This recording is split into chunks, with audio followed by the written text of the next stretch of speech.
Hello, everyone. Welcome to this morning's episode. When the species smiles, the universes bow.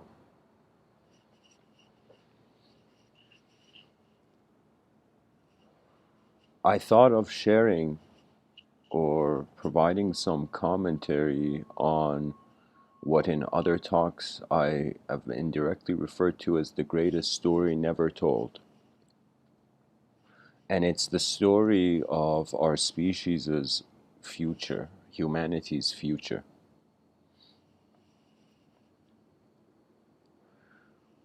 I thought about where the human being is, what sort of life individual human beings are living, and where does this lead? Where does all these, you can say, individual realms of decision making, um, all these cause and effect, probabilistic uh, occurrences? It's as if the world is changing its mind as it's changing itself. Now, when the species smiles is a suggestion that there will come a point in the future where mankind will comprehend his position beyond a temporary consideration. You see, we are saying we are energy. This is the mysterious thing that I see. Many people talk about life. It's like the thing we have taken for granted or have not dared to explore it. You see, imagine, why should I say imagine? There is in the first law of thermodynamics, it says energy cannot be created or destroyed. It can change from one form to another. So this whole time we have been acting as if everything has energy in it, and it changes form to form, and we're identifying with the form transition of energy. But if we were to identify with energy, which by definition cannot be created or destroyed, I found it strange how, if energy is the center of this wheel of existence, it can't be created or destroyed. Pretty much, the center of the circle of life where all the degrees has emerged from is attributeless. Because all attributes are prone to change, they can pass.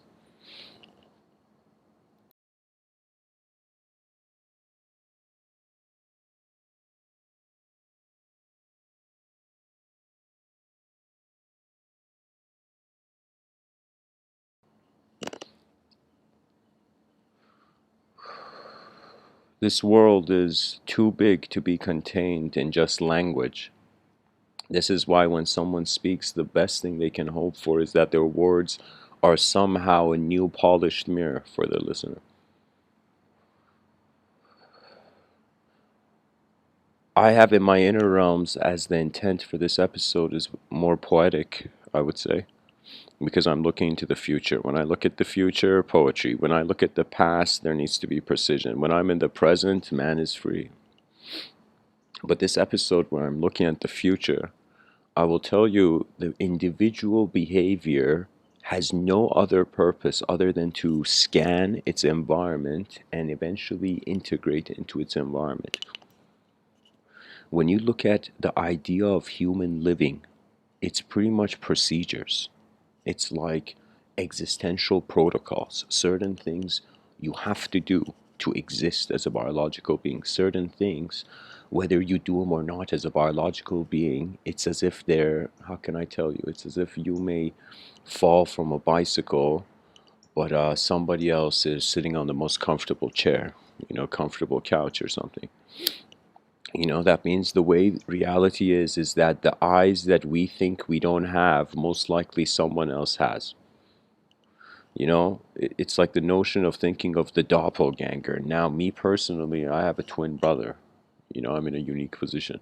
But if there, I remember seeing once though, because as a twin, when you look at twins, you can't tell them apart, even though me and my brother look completely different. But I remember once seeing someone who had exactly, this is going to sound strange as a twin saying this, but someone who had the exact face as my brother, you know?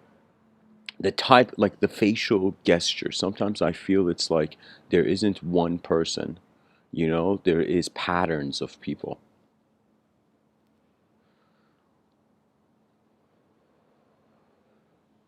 Right now we're just creatures on a rock having fun till we die.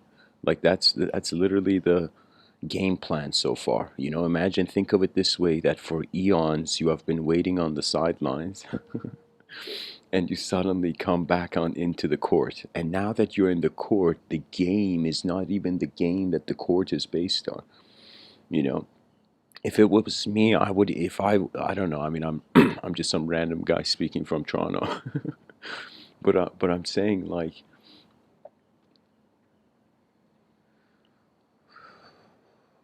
I feel the human being is not even designed to walk. It is designed, like the body is designed to walk, but the best way to handle the body is not to walk.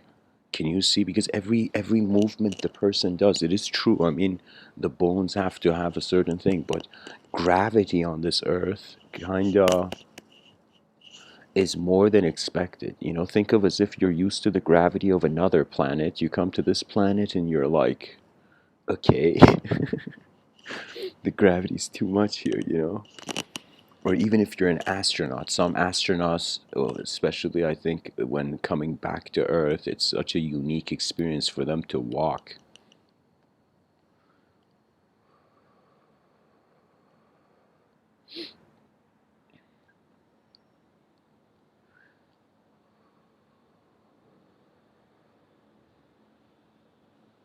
When the species smiles, it's a suggestion of the collective self emerging more and more.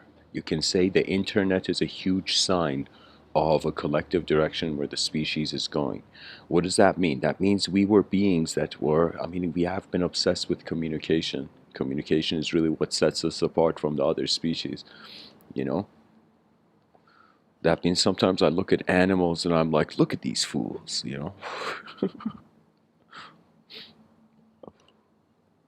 And of course I'm being playful. It's not animals, their intelligence can't be judged by themselves. People can't be judged. Like, if when you see someone, by just seeing them you can't tell how intelligent they are. Their intelligence is based on the environment and patterns of their familiarity. What that means is, imagine every person is practicing imagine, okay, here, let's create this unique metaphor. Imagine you are a martial artist, but you are a martial artist for the inner realms. Okay, you have paid a lot of attention to how your attention moves. So let us say every person is like a martial artist, where when they are alone in the forest practicing their own art. When I'm alone, it's as if that's only training. Pretty much loneliness is good for training. But it's not the solution to it, because of course the human being is a social creature. I am sitting here trying to speak about this universe as if it's like I've opened the hood of a car and I'm looking what's in it. But I'll tell you, there is so much to life that surpasses the ideological containment of it. you know that means there is a force more powerful than any idea, and that is the force of the eyes that continue in the unknown. It is the most commendable trait of the human experience, our continuity.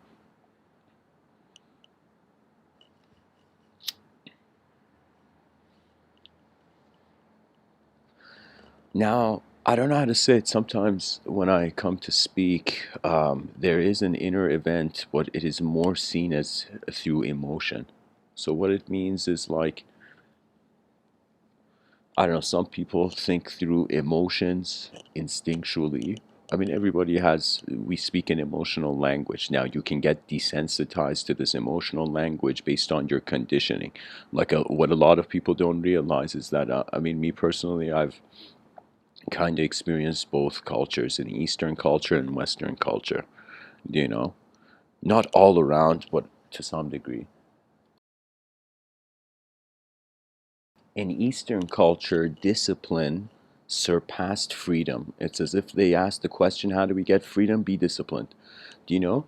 In you can say the Western Enlightenment, It was different. It was freedom had a priority over than discipline. So what that means is like the person is paying more for maintenance than for um uh God, what's a better metaphor I can use?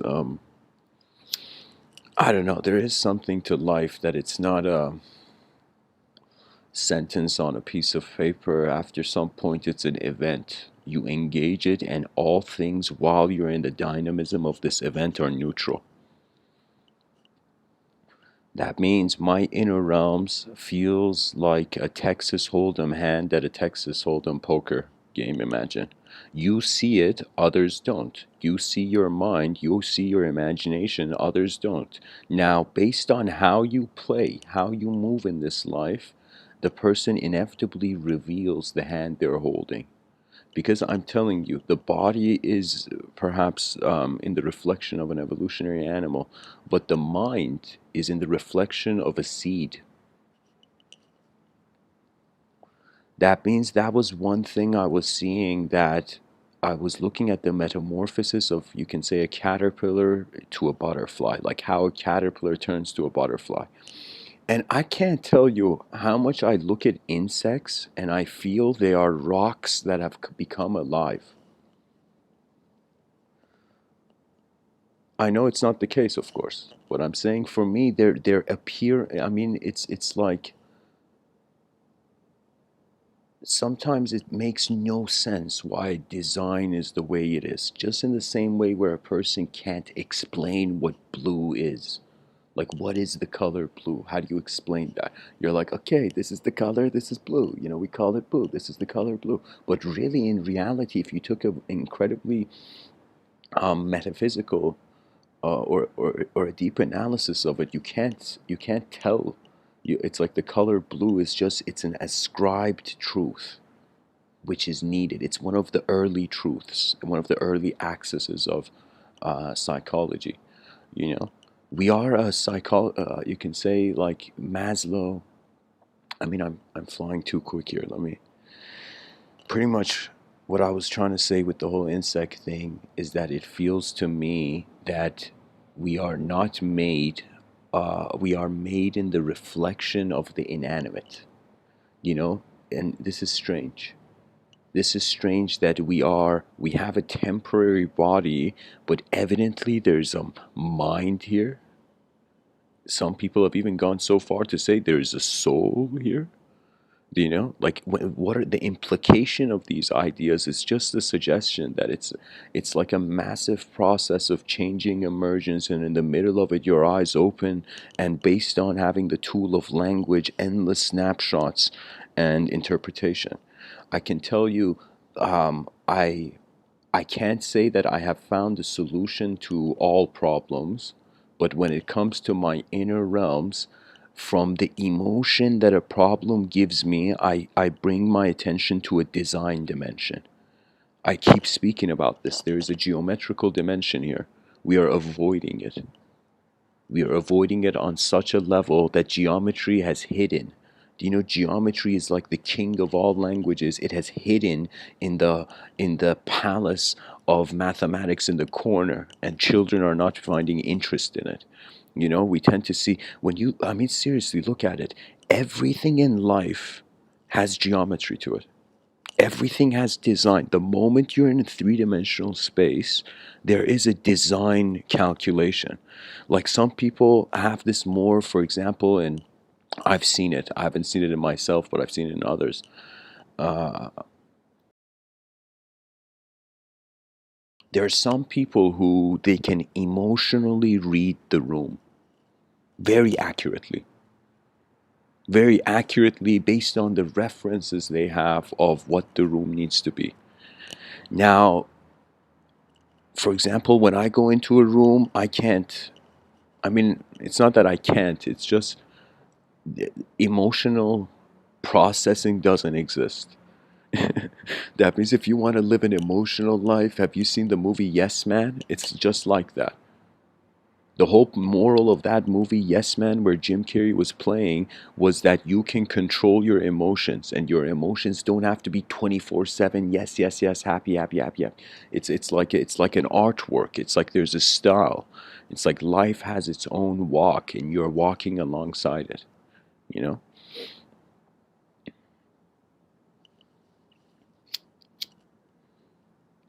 I feel when the species smiles, it means the species has befriended itself. Right now, if any person on the planet, if you think about who your enemy is, it is only in the species. People, they don't say, like, let's say a dog barks at someone. The person doesn't bark back at the dog like the dog. Do you know what I mean? So,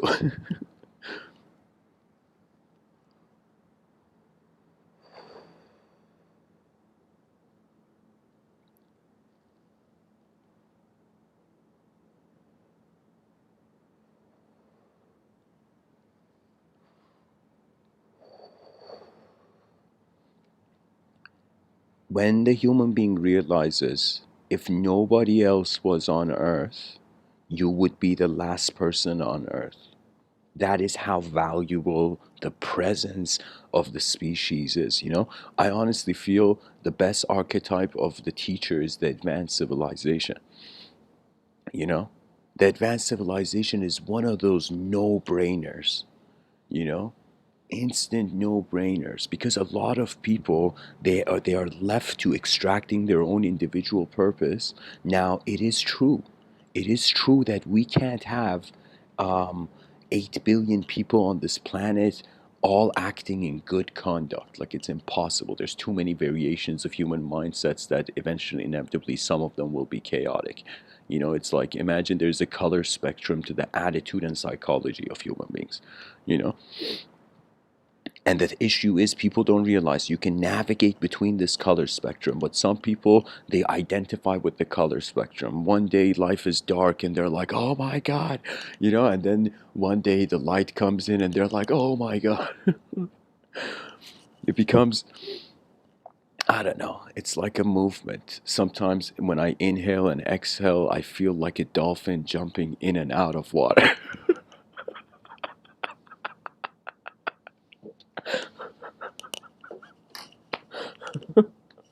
Oh man.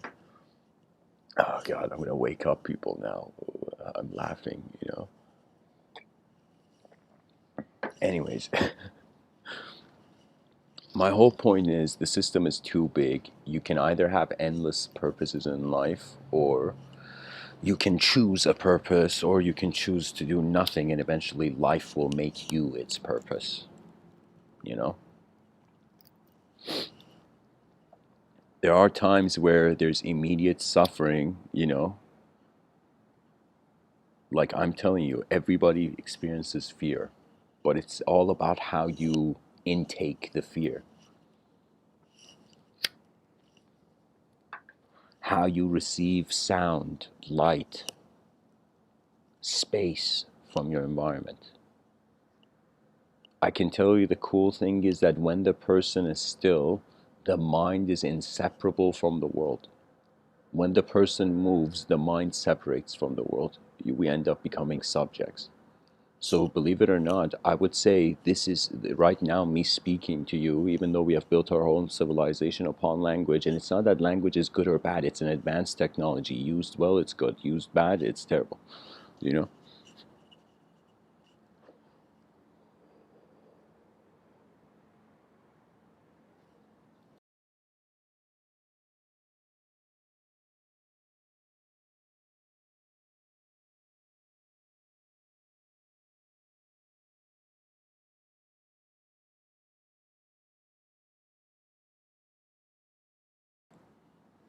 Planetary advancement will become universal advancement. Universal advancement will become inconceivable advancement. Inconceivable advancement would be a new dimension of intelligence, most likely no longer object, subject, or form. So I would say that time is cute when the world changes and you can endlessly make points of reference to have different senses of time. You know, Trust is important, but clarity much more.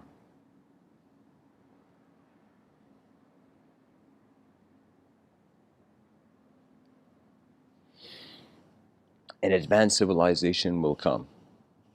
It's like a giant robot's walking our way, you know? I've like noticed it, I feel. Now, what we don't realize, this giant robot is what we're going to build. It's going to become the evolution of the individual, as participating in a collective system means the emergence of new rhythms. We have moved from the era of the Homo sapien, which was purely material based.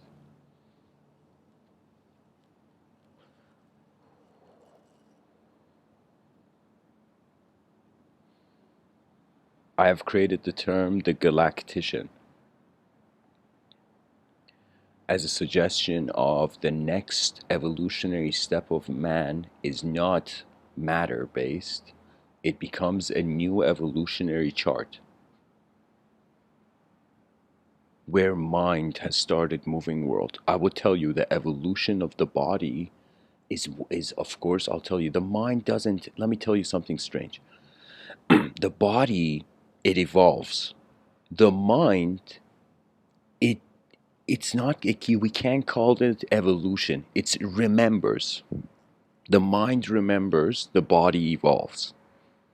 So it's a sort of evolution that's like a remembrance, like a drop suddenly falling into an ocean, or a drop going to a river, which is this human life, and then going towards the ocean.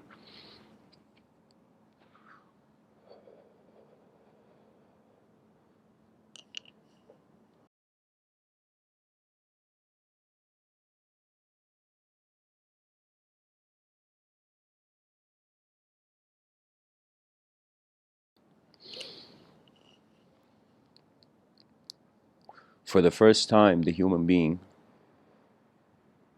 can consciously direct its being. I feel there most likely it will lead there, and this will even evolve. But I feel we're gonna have three types of human beings. I would personally say four, but for now I'm gonna say three. We have the human being that sees the human part first, the matter.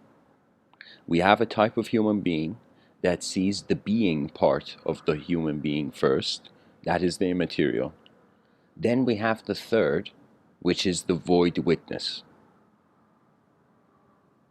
Intelligence is witnessing itself into expression, it is observing itself into motion. In accordance to how the attention receives, then I mean, here's the thing, there has to be certain.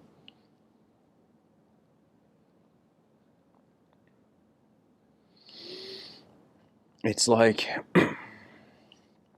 if a system is new, most likely you're going to be a fool in it. If the system is not new to you, most likely you're going to just be mediocre in it. If the system has been surpassed and the new system is old to you, you're going to be excellent in it.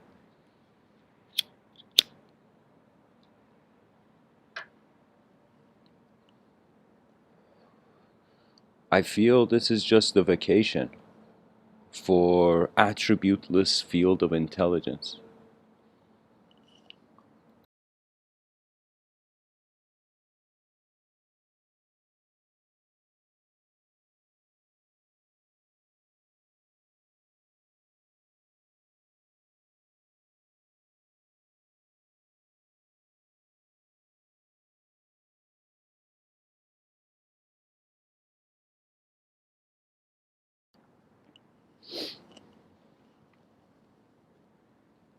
Everything can update. Everything. The nature of the world goes forth. Sometimes, I mean, this is what I really appreciated about Tibetan Buddhism. Because their teachings were not things that you had to teach, they were insights. They were things that you just had to notice about how the world is happening. You know, imagine a lot of people had objects fall from their hands, but why was it that Isaac Newton suddenly noticed it? Notice that simple thing that's been gone missed suddenly had a value, and he saw gravity.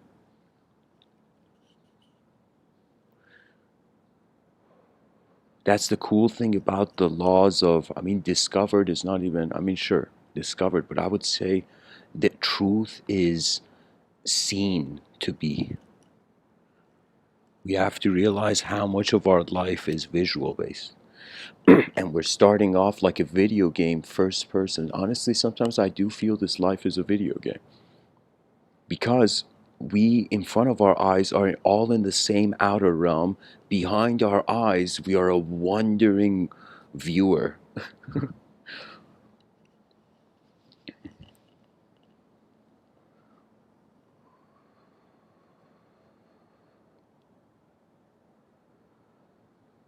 Humanity's adventure is the greatest human adventure. We're just getting started as a species.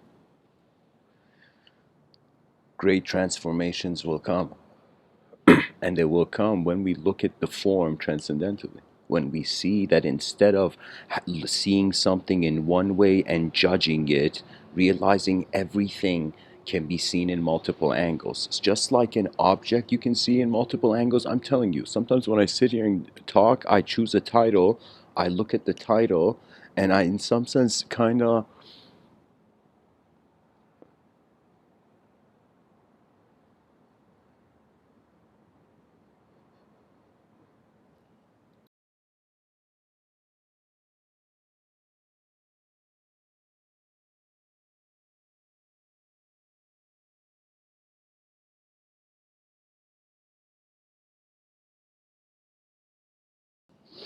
I pull the strings of the geometry that I first entertain. What I mean is that things don't have one appearance. Everything, in some sense, has multiple faces when you can face it in multiple ways.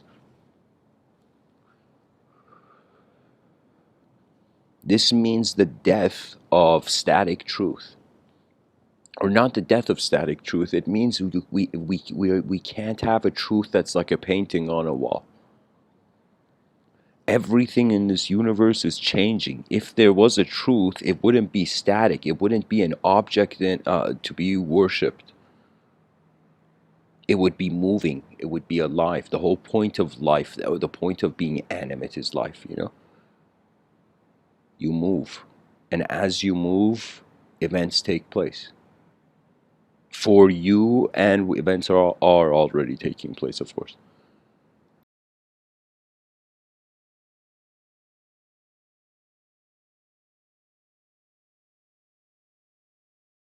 When the species smiles, when the species smiles, it's an implication of when human beings will accept what they are.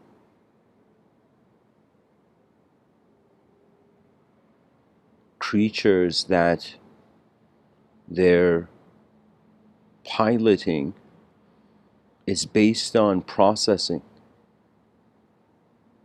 We are actually just biological data processors, and you're like, why? Why should the world even have um, a shape? It's like the most deepest question. You can meditate on how something is full, you can meditate on how something is empty. But when you meditate on the empty, you cannot fathom how the full is here. So it remains as an unknown variable. So we're processing known variables and unknown variables. And when we realize both are components to our intelligence, what that means is we have two brain hemispheres, but they're one brain. There's chaos and order, but there is one viewer of both points of the spectrum.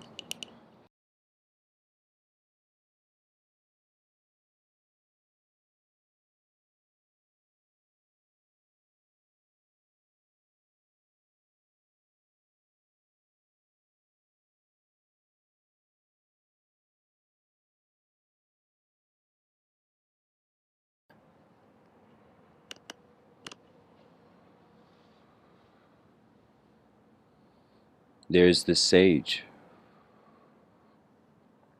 He goes into the forest. The story, let us say it is an ancient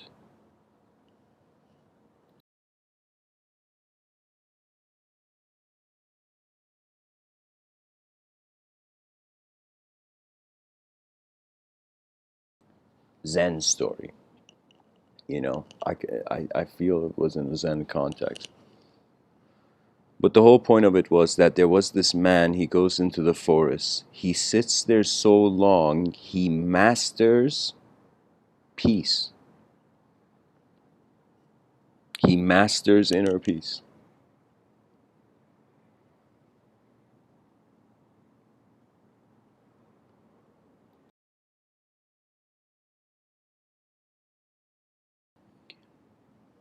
He opens his eyes from his samadhi.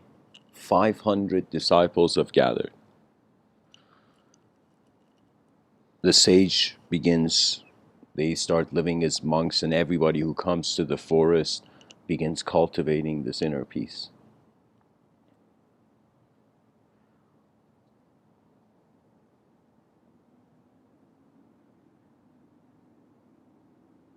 Now, one of the disciples out of these 500 disciples that comes to this Zen master, let's say,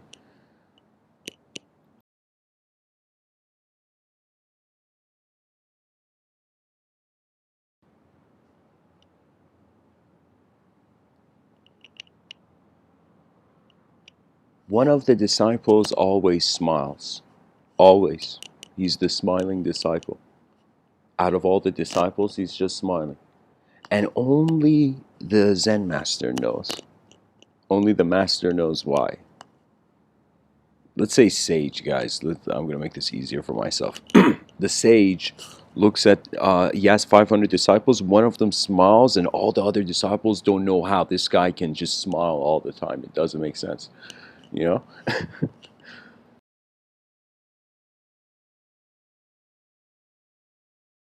Now, what happens?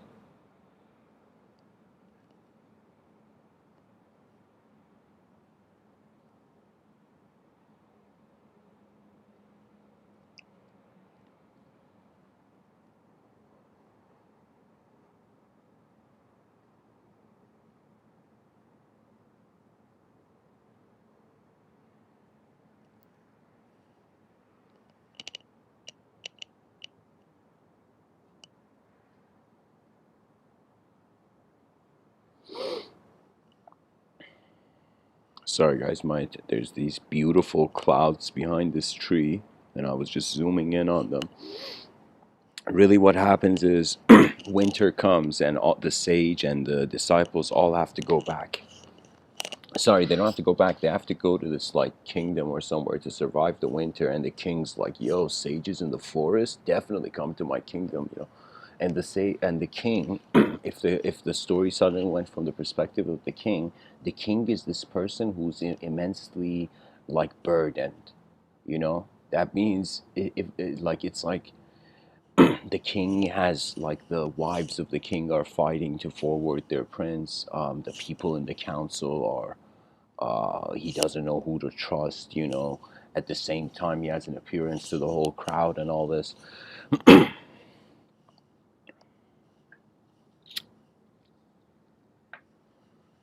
So the king's like, "Yo, let's talk to the sage." And what happens is that the king can't find time. And almost like winter passes, all these monks are there. Right when they're about to leave, the king suddenly arrives. It's strange. And the sage speaks to the king and says, "King, I'm about to leave. The whole crew's about to go to the forest." And the king says, "Sage," and the sage was an old man. Like, I don't know, somehow at this point in the story, the sage in one winter, the sage grew 7 years. Okay.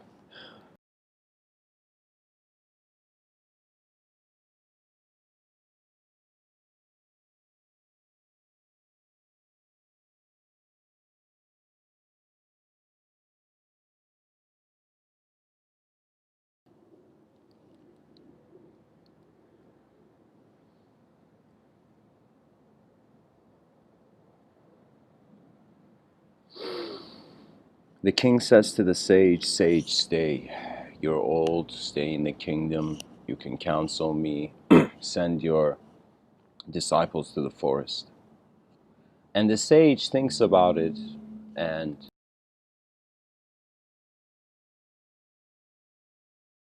he realizes he's actually pretty old, you know. And so the sage says, you know, he feels as if it's a sign from the moment that this is the way he needs to walk.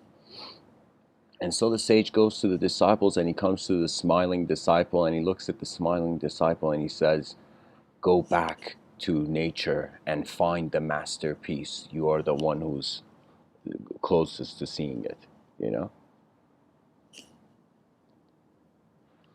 And the smiling disciple honors the sage, and the 500, you know, the 500 disciples, they go back to the forest, and the sage goes to the king. And in this whole time, the sage is sharing counsel and wisdom with the king. And so the king is actually somehow his procedures are working, you know. Now something strange happens. Couple years passes, and the smiling disciple becomes the headmaster of, I don't know, those other disciples, you know, whatever kind of system was in place. The smiling disciple, as he's in nature, his inner peace grows and grows and grows as the years pass, you know, and he suddenly wants to go and see the sage, the person who showed him this way. And he goes to see the sage who's in the council, and the sage is being treated well, and it's all been incredible, you know, and the king's made good decisions and whatnot.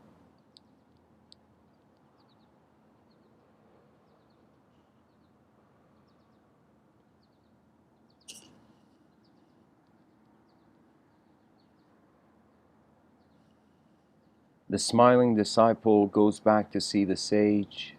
They're sitting in a room, the door is open, the king walks in. The king walks in, and something I forgot to mention actually, the smiling disciple, he's cultivated this incredible inner peace, and he's come to the sage, and he sees how the teacher has become old, and so he just looks at the teacher and says, "Oh, what happiness! Oh, what happiness! Oh, what happiness!" Everything the teacher says, he's just smiling, and he says, "Oh, what happiness." The king who's walked into the room sees this, and he's like, and he sees that the smiling disciple doesn't get up to treat the king like how all the people do, you know. Even the sage gets up, but the smiling disciple doesn't, and he just says, "Oh, what happiness." And the king, he suddenly sees the smiling disciple. I mean, he's a king, he's like in a king in the palace, like the smiling disciple was seeing the sage in the palace. The king says, "How dare this guy not realize I'm the king of this place, you know?" And he says to the sage, he's like, "Your disciple has sat here for so long doing nothing, having no discipline, you know, that it's got into his head, and he's saying, 'Oh, what happiness, oh, what happiness,' you know." And actually, in the middle, before the king can finish, the old sage suddenly raises his hand and says, "King, hold on. There's something you don't know." And here in the story is revealed why that smiling disciple was always smiling. And the king looks at the sage when the sage says, "Hang on," and the sage says, "This man in front of me," the smiling disciple the sage is pointing to, he says he was a man who once was who was escorted by armored guards. This was a man who uh, um, uh,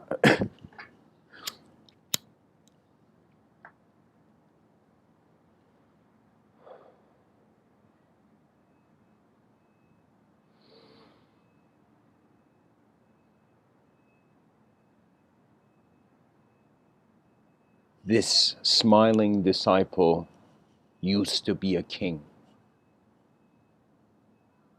Pretty much the sage says the smiling disciple in front of you, he used to be a king and he came to the forest and he realized what true happiness is.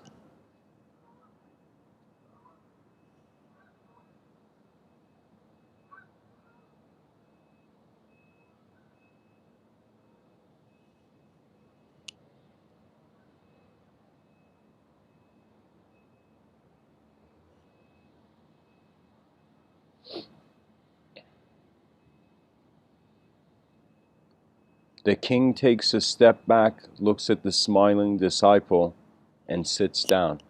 And that's the end of the story.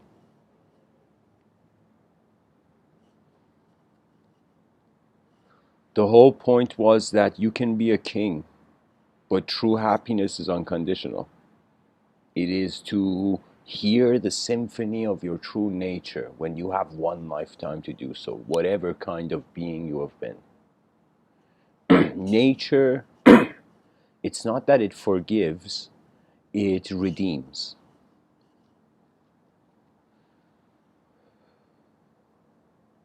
The most efficient strategy for victory is everybody trying to find everybody as victorious. Pretty much think of everybody taking care of everybody else's blind spots, like a system that's like that,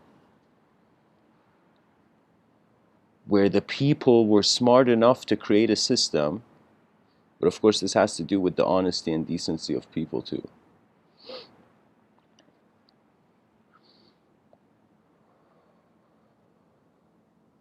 You know, we are human beings. It should be very simple being a human being. But there's so many complex ways that the world is moving.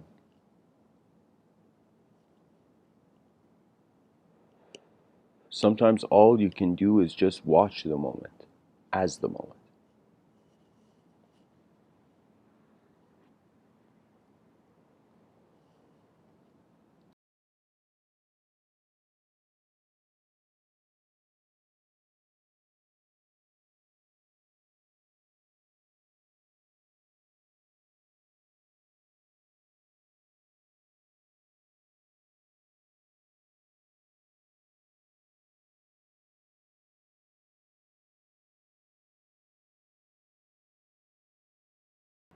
Guys, my attention has come to the chat section. Nihal says, elaborate more, please. Human approach with nature is really integrating or consuming. Mean when you look at a tribe and you look at modern people, one is looking like integrating, one is just consuming. Okay. Um, I don't know. The way I see a relationship with it is back in the day, we were hunter gatherers of our outer realms, Nihal. Now we are hunter gatherers of our inner realms. Now it's not like we're not looking for berries, in the forest or to hunt a buffalo. Now it's an inner landscape. The mind's landscape has arose. Now we need people to treat themselves like antenna and share whatever useful signals with the civilization. Just to have more input, to have more potential for new things happening.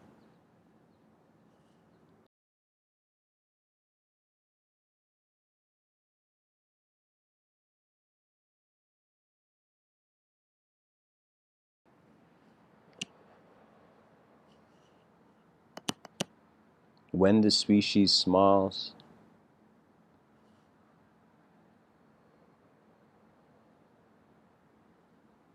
there is enough contentment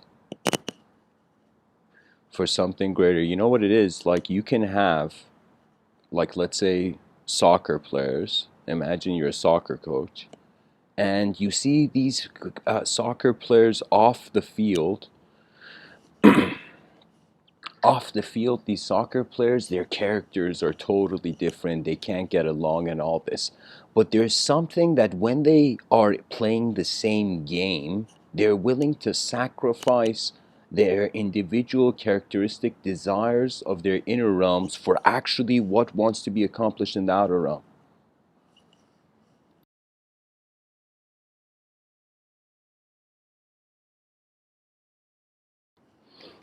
So that's it. Pretty much what's missing from civilization, the gap in people's lives, I find, is actually where we have to build the advanced civilization. I honestly, it's like civilization is designed so you feel like you're in the passenger seat.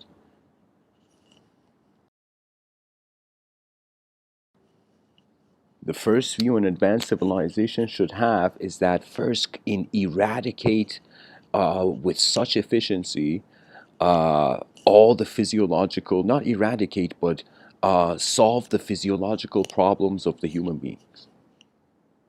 So after we have people who are physically healthy, let's say we fed everybody in the world, let's say everybody didn't suffer, everybody had good temperature, shelter, and all of this.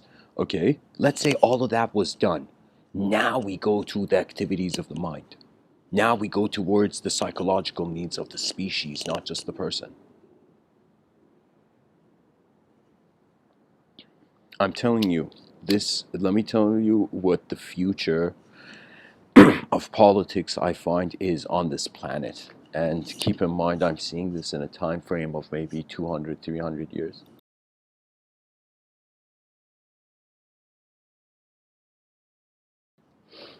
Pretty much, I see it that right now, human personality is governing human institution.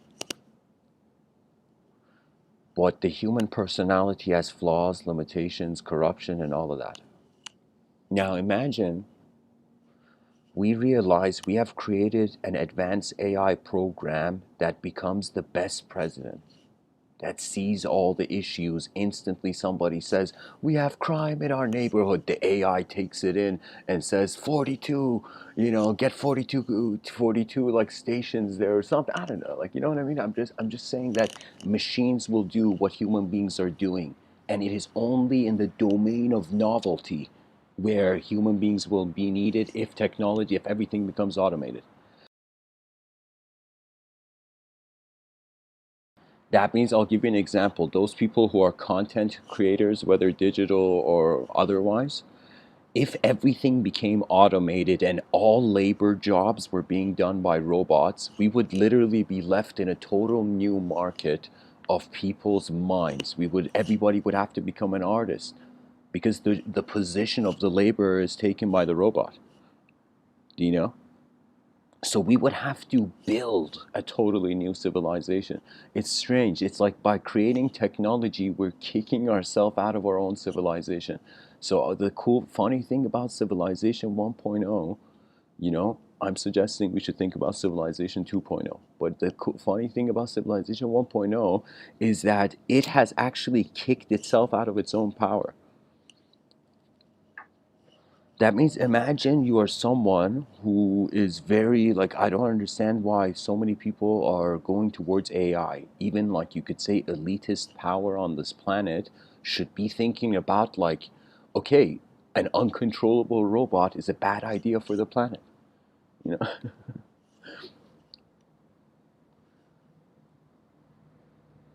life is changing in so many ways where the best way we can live it is to have freedom and opportunity and multidimensional tolerance. Intolerance is when you have thought about something in one way.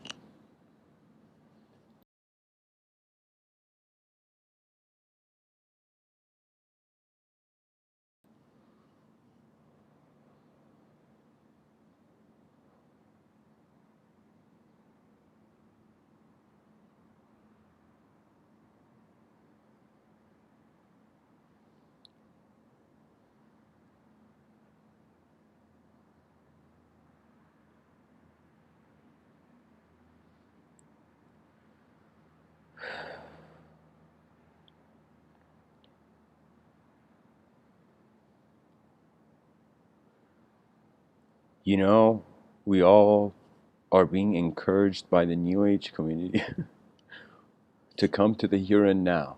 You know, it's like sometimes I feel, of course, I love Eckhart Tolle, but I'm telling you, like, out of my incredible love. I'm being playful here, but sometimes I feel Eckhart Tolle is like a teacher in a classroom, and he's like reading the names of people, and everybody's like, yes, it's like, are you present? It's like, it's like the person's like, yes, I'm in the here and now, Eckhart, you know, and somebody else is like, me too, me too, me too, and now we have all come to the here and now just to realize our whole potential was to now build the future. I feel all mystics on this planet have just prepared themselves to jump into the advanced civilization. Because it becomes cool. Because whether we do something about it or not, something will happen. It's not to be or not to be. It's to move or to be moved. Now, if we as a species choose to move, that means the planet won't decide our outcome. We decide our outcome. You know. That means it was like that. It's like, imagine the Earth. This may be okay. Okay, never mind. Okay.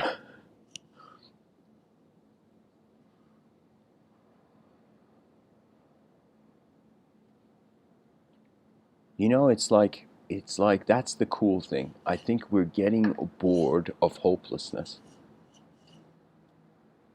We are getting bored of the meaninglessness of the interpretation of the realm.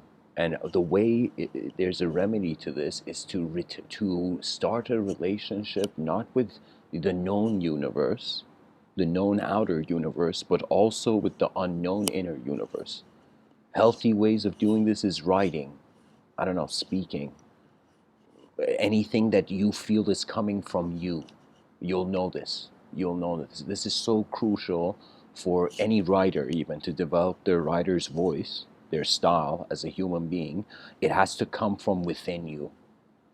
Because if it's coming from without you, it's not from you. It's like a lion is not like a coyote that goes and eats a dead carcass. Do you know what I mean? So it has to come from within you, the command, not from outside. And that's really it.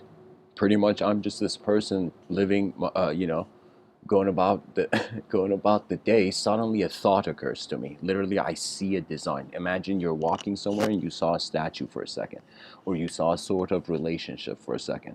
I have noticed my inner realm so much that I've realized they're an endless source of content.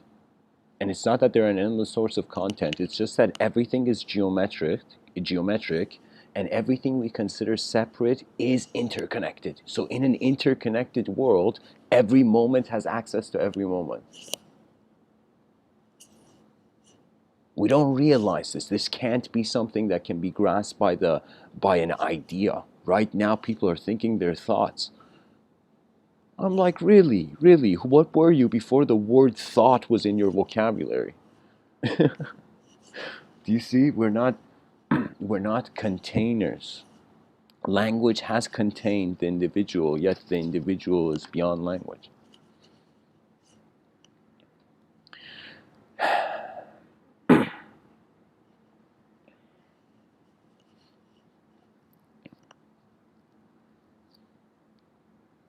You know what's cool with this live stream? I just noticed.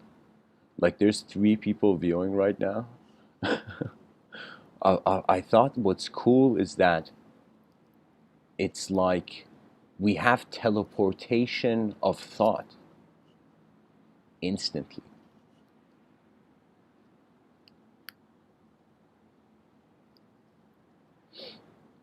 It's so fascinating how much of life is sound and how much of it is light. And when a person's wondering about their destiny, when they're thinking about their life, I mean, like the inner realm's sound is the driving it, and the outer realm's light is the driver. In the inner realm's space is all.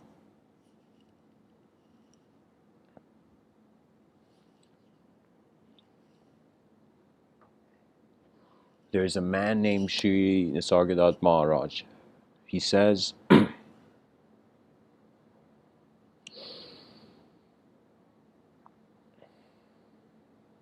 first the I am myself comes.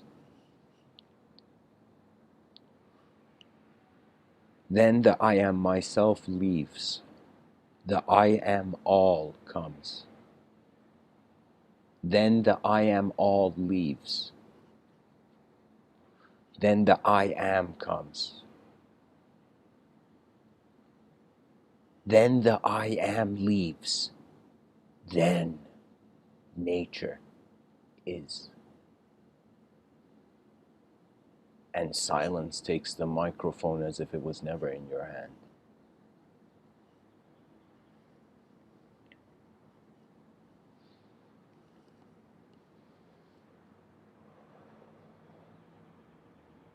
For me, till 2045, which Ray Kurzweil, certain futurists have suggested that there's going to be a technological singularity.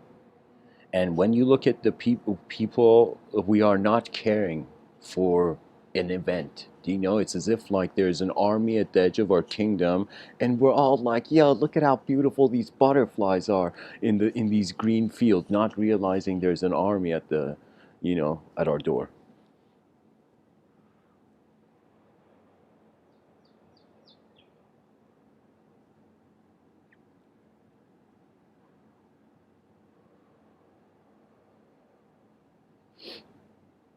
So the idea is we have till 2045 or 2050 to advance not the technology, the user of technology. The user of technology, it's suggesting like your existence is an existential technology. Like your body is a technology technically. It's not like the engine of a car, but I will tell you it has its own, it is way more intelligent.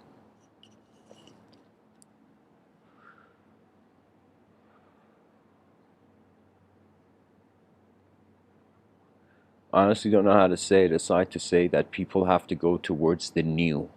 That's how your mind breathes. It needs to find the new. If you can't find the new, you create the new. If you can't create the new, you watch until the new teaches you. That means single pointedness of mind is uh, it is a non-human ability, concentration.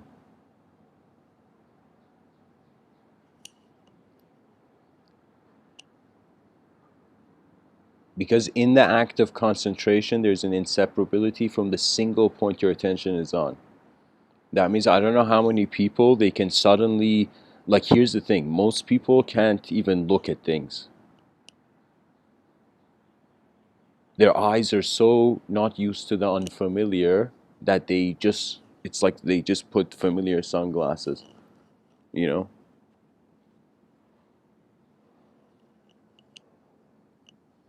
It's like the person put sunglasses on at night, looked at the stars, and it's like, why are they so dim? And the person's like, buddy, take them off. Take that thought off.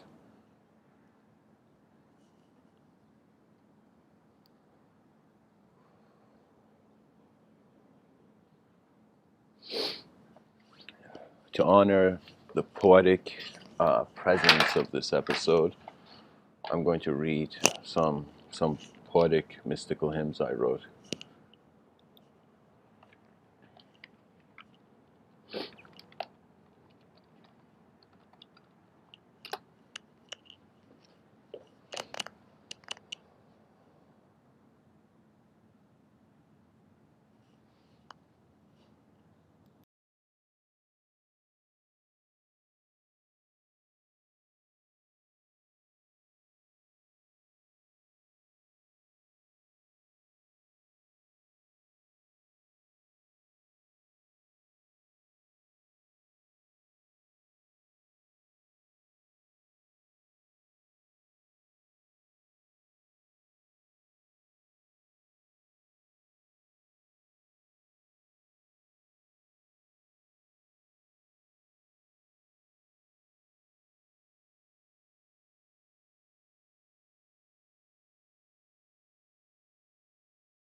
So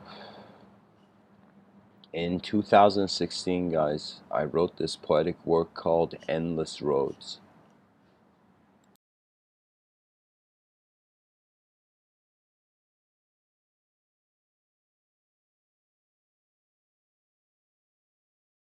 This poem is called Never Forget It.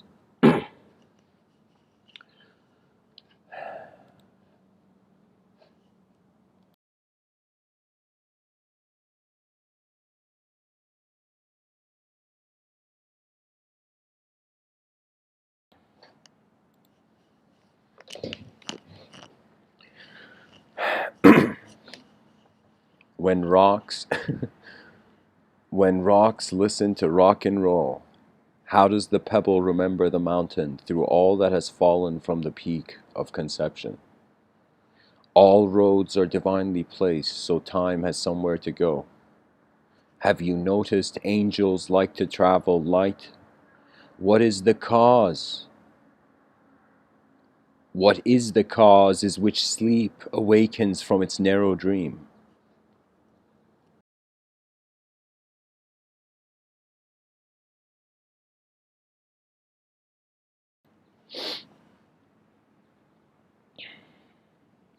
Self-remembrance is the glory of the mystic that... Sorry guys, my mouse fell. Okay. All right. What is the cause is which sleep awakens from its narrow dream. Self-remembrance is the glory of the mystic that rides the senses untouchably. How does reality fathom the unreal? Can a rider write with tired bones? All fatigue comes from delusion. You belong to the absolutely divine. Never forget it.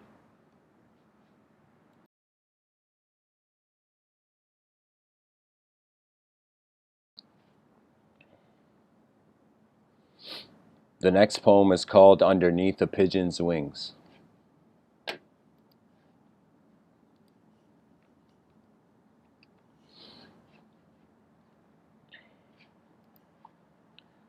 The only blessing is an allowance to accept the life you are. Can you feel change? Can you feel change moving in your veins? Every moment the world turns towards new views. How does reality make the illusion a shy child unwilling to ask the question of the heart? If the ice melts, is it the sun's fault? Love life and it shall love you back.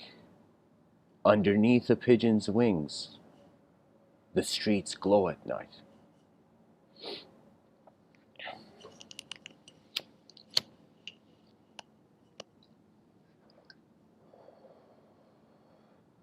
The next poem is So Comes the Sage.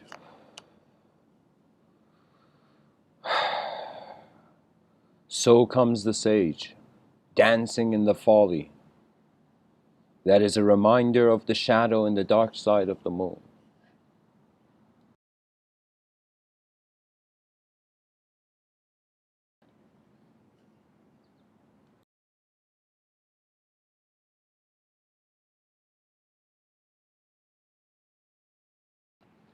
We write as much as we can until we no longer can. What is the meaning of this? Through the art found on the cave wall, what gives light to the shade that the tree provides once the fruits of light are ready to be picked? These poems are not poems, they are moments unborn. Give this precious world an allowance it has never had before. Listen to the whisper of cosmic prowess. A tired man may not see the excitement of mankind. How do we find truth in a world made of lies? Once you go within, even nonsense will make sense. When you speak, who is it that truly listens?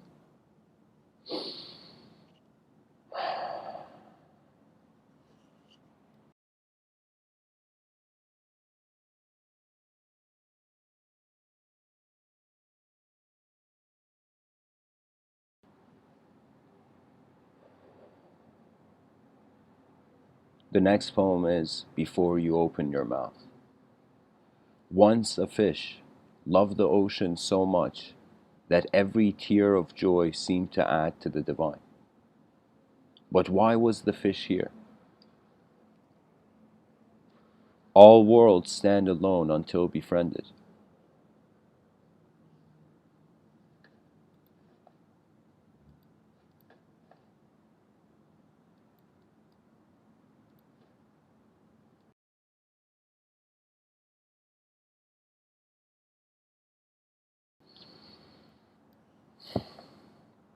Give the book a line beyond thought, and it will wonder who holds the pen.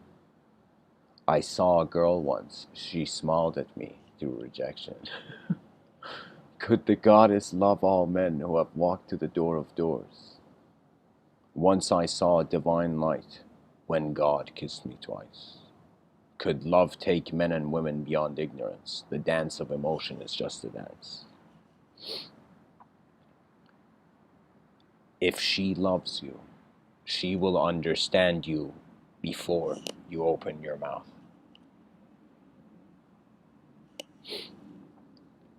The next poem, I Am Thunder. Oh man, I gotta play the right song for this. By the way, guys, something I haven't been saying, but people can just go open another YouTube tab and play any song they like underneath my talk if they if they want. I mean, that's possible.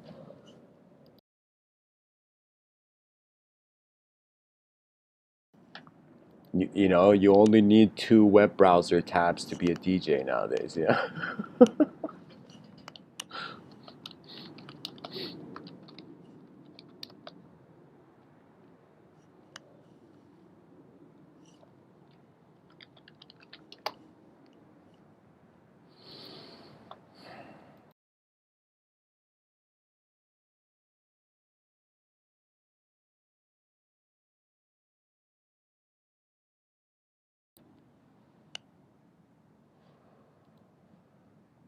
I am thunder. I am thunder, striking himself after feeling the sins of mankind as he forgets the absolute remembrance. Can a drop be wrong in the ocean? Many gods have learned to see the same. Perhaps your fingers bow to the palm for peace every time you close your fist.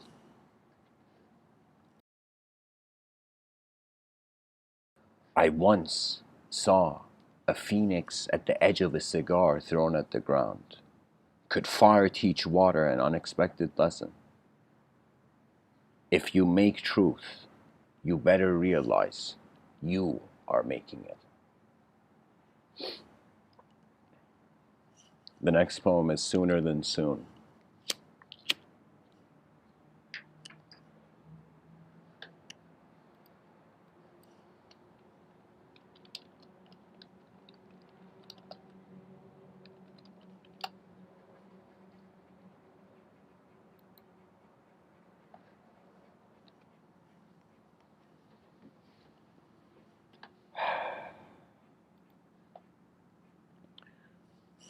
Sooner than soon,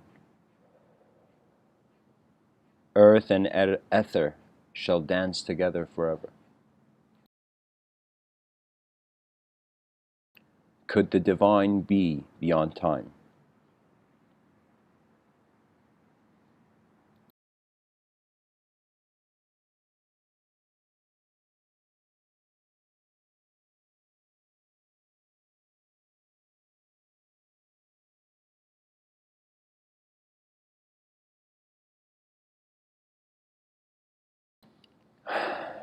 Could the heart beat infinitely?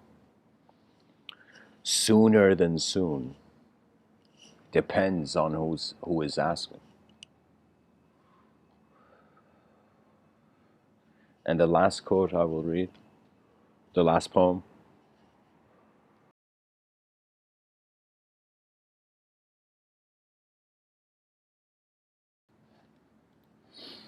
My God, let it be.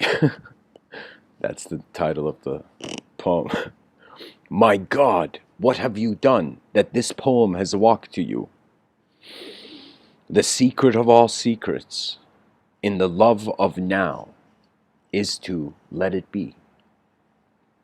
Then a vision shall come to you through the decisions your consciousness is already making. When problems arise, who has allowed for such distaste? My God, my friend, let it be. And actually, I'll read one last poem. It's called The Only Manifest Glow.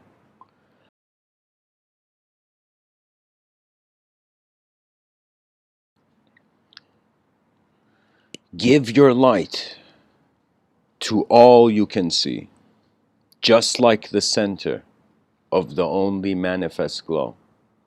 Love is wise, for finding fault is the work of the past. The serenity of reality is a calculation beyond dominion. The ego is a net that must be torn or thrown away by clarity's hand. Honesty does not lie to other or self. What is free and beyond form? If you know the moment changes, love your whole. WHOE.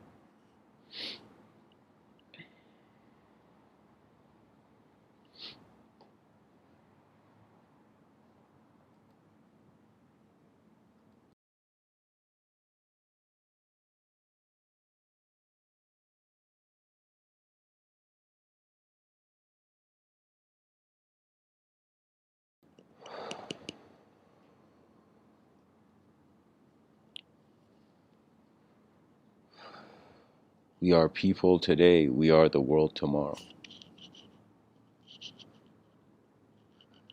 And in this rare opportunity where a species has stepped further than the rest,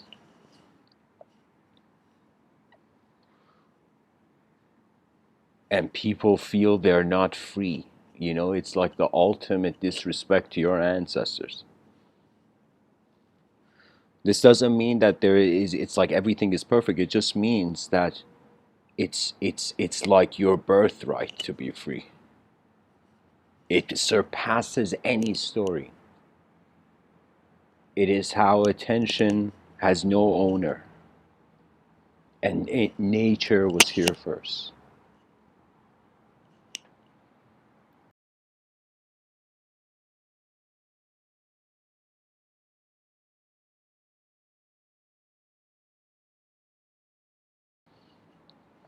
The smile of the species is the advanced civilization. And if that moment comes where human beings see an additional dimension to their lives, the life of what they are, not what they want to be, what they were branded to be, conditioned to be, what you are, you know? It's as if this is the only stage, you know? The most beautiful thing about, I would say, I received from film school, I graduated from film school. I could tell you, like, the best thing was that I realized everybody is an actor. It was so clear to me. Every human being, every effort of this creature, if it wants to surpass pure animalism, it has to be a role. It has to be a player in the game. And so the linguistic simulation is not something we should throw away, where that was the mystical angle, completely getting rid of language, you know. I'm saying when you perceive it as technology, it just means it just needs to be used properly. It's like the person's pulling the door and they're like, why do I have this karma? And suddenly they see somebody push the door and it opened, you know? That's a perfect example of like how karma is made from how your eyes open to the moment.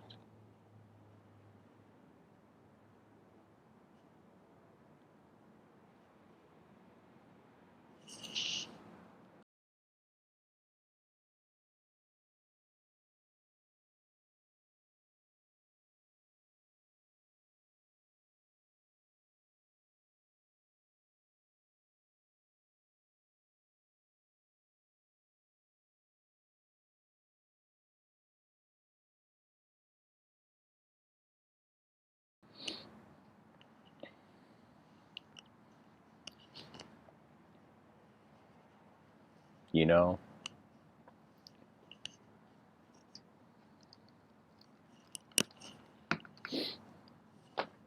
True freedom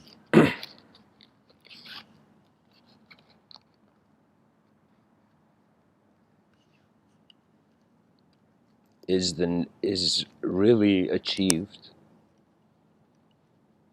if the person can no longer they treat the world like their futures echoing in it, you know? Then you would care for civilization, you know? That it's this massive, 4 billion year old, 4.5 billion year old science project.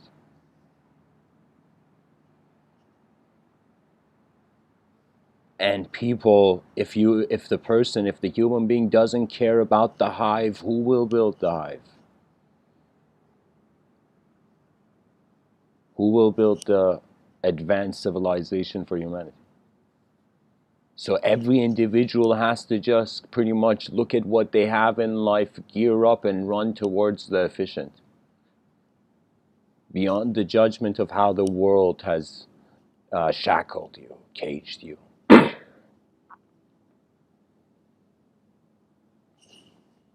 Because I am telling you, there is such a thing as divine royalty, and it's as if moments. It's like the most incredible events will take place. We're just, the species is getting started, you know?